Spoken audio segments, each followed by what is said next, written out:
Friends, earth అనేది సూర్యుని చుట్టూ ఈస్ట్ టు వెస్ట్ డైరెక్షన్లో ఒక నిర్ణీత కక్షలో తిరుగుతూ ఉంటుంది అని మనకు తెలుసు కదా.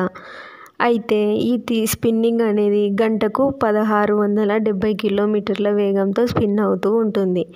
ఈ స్పిన్ అవ్వడం వల్లనే మనకు పగలు రాత్రులు, అలాగే సీజన్స్ కానివ్వండి, అలాగే టైమింగ్ కానివ్వండి ఏర్పడుతున్నాయి.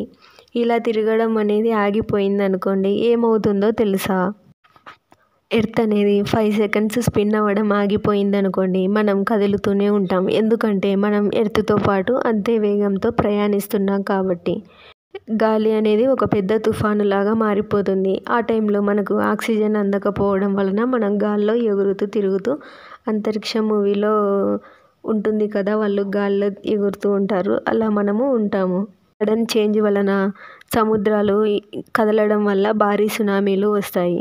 భూమిలో ఉన్న ఎర్త్ క్రస్ట్ అనేది చేంజ్ అవుతూ ఉంటుంది. అందువలన భూకంపాలు సంభవిస్తాయి.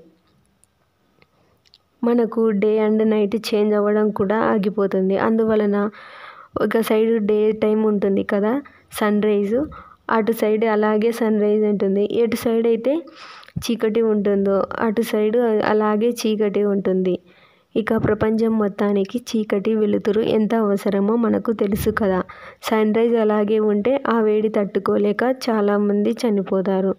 ఇంకా సన్ రైజ్ లేనికెళ్ళి చల్లగా ఉంటుంది కదా.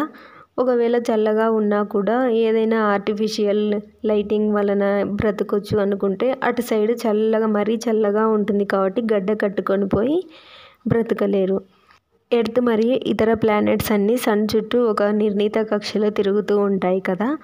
ఇలా తిరిగే క్రమంలో భూమి అనేది ఒక సర్కిల్, అంటే సూర్యుని చుట్టూ ఒకసారి తిరిగి రావడానికి ఎంత టైం పడుతుందో తెలుసా? మ్యాక్సిమం 24 hours టైం పడుతుంది. ఫ్రెండ్స్, ఇలాంటి మరిన్ని వీడియోస్ కోసం మన ఛానల్ని సబ్స్క్రైబ్ చేసుకోండి. అలాగే లైక్ చేయడం మాత్రం మర్చిపోవద్దు.